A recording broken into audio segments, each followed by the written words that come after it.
ભરૂચ કોંગ્રેસ સમિતિ દ્વારા નગરપાલિકા માટે વિકાસનું ઘોષણાપત્ર જાહેર કરી ભાજપના કથિત ભ્રષ્ટાચારની પોલ ખોલી પત્રિકા પણ રજૂ કરાયા। હવે સ્થાનિક સ્વરાજની ચૂંટણી આડે ગણતરીના દિવસો બાકી છે, ત્યારે ભરૂચ કોંગ્રેસ પાલિકામાં કોંગ્રેસનું બોર્ડ બનવાના આત્મવિશ્વાસ સાથે વર્ષ 2026થી 2031નો ચૂંટણી ઢંઢેરો ઘોષિત થયો છે।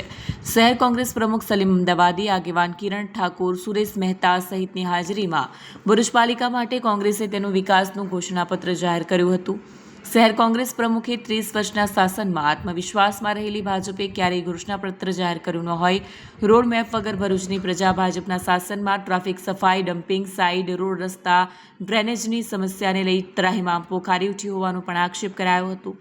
કોંગ્રેસના ચૂંટણી ઢંઢેરામાં ભરૂચ અને પ્રજાની જરૂરિયાતને ધ્યાને રાખી રોડમેપ તૈયાર કરાયો હોવાનો દાવો કરાયો છે, જેમાં ઇન્ફ્રા, ભરૂચના પ્રશ્નો, ટ્રાફિક સફાઈ, રોડ રસ્તા, ડ્રેનેજ, મહિલાઓ અને સમાજ કલ્યાણ, શિક્ષણ અને વિકાસ, આરોગ્ય, આવાસ અને શહેરી આયોજન, નાગરિક સુવિધાઓ સહિત તમામ બાબતોને આવરી લેવાયું છે। આજ રોજ ભરૂચ નગરપાલિકામાં જે સ્થાનિક સ્વરાજ્યની ચૂંટણી આવેલી છે એ બાબતે ભરૂચ કોંગ્રેસ સમિતિ દ્વારા વિકાસનું ઘોષણાપત્ર 2026થી 31 રજૂ કરવામાં આવ્યું છે। એમાં ઇન્ફ્રાસ્ટ્રક્ચર, ભરૂચના પ્રશ્નો, નાગરિક સુવિધા અને આર્થિક રાહત, સ્વાસ્થ્ય અને સફાઈ, શિક્ષણ અને વિકાસ, મહિલાઓ અને સમાજ કલ્યાણ, આવાસ અને શહેરી આયોજન ને પર્યાવરણ અને બાગ બગીચા, એટલે ઇન્ફ્રાસ્ટ્રક્ચરથી લઈ, સ્વાસ્થ્યથી લઈ, શિક્ષણથી લઈ તમામ મુદ્દાઓને અમે આવરી લીધા છે। ભારતીય જનતા પાર્ટીનું જે 30 વર્ષનું શાસન છે તેમાં મને લાગે છે કે કોઈ વખત આ લોકોએ ઘોષણાપત્ર આપ્યું નથી। એમને જે આત્મવિશ્વાસ છે એના હિસાબે એ લોકો પર આત્મવિશ્વાસ રાખીને કોઈ પણ જાતના વિકાસનો રોડમેપ કરાવવાના પબ્લિકમાં ઉતરે છે અને 30 વર્ષના શાસનમાં ભારતીય જનતા પાર્ટીના ભરૂચની પ્રજા ત્રાહિમામ પોકારી ગઈ છે। ટ્રાફિકની સમસ્યા હોય, સાફ સફાઈની સમસ્યા હોય, ડમ્પિંગ સાઇટની પ્રશ્નો હોય, એવા ઘણા પ્રશ્નો છે।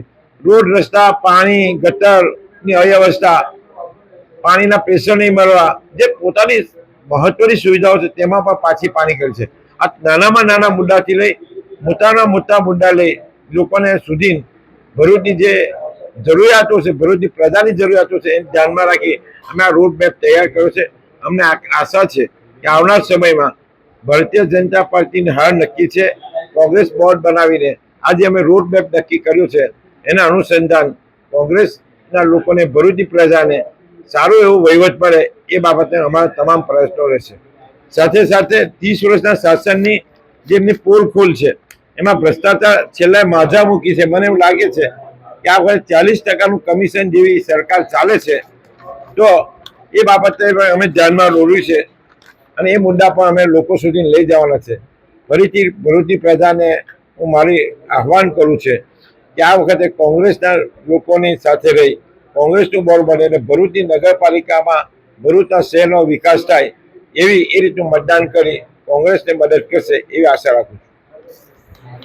વિડીયો જર્નાલિસ્ટ વિરેન્દ્ર પાટીલ સાથે સત્યા ટીવી ન્યૂઝ ભરૂચ।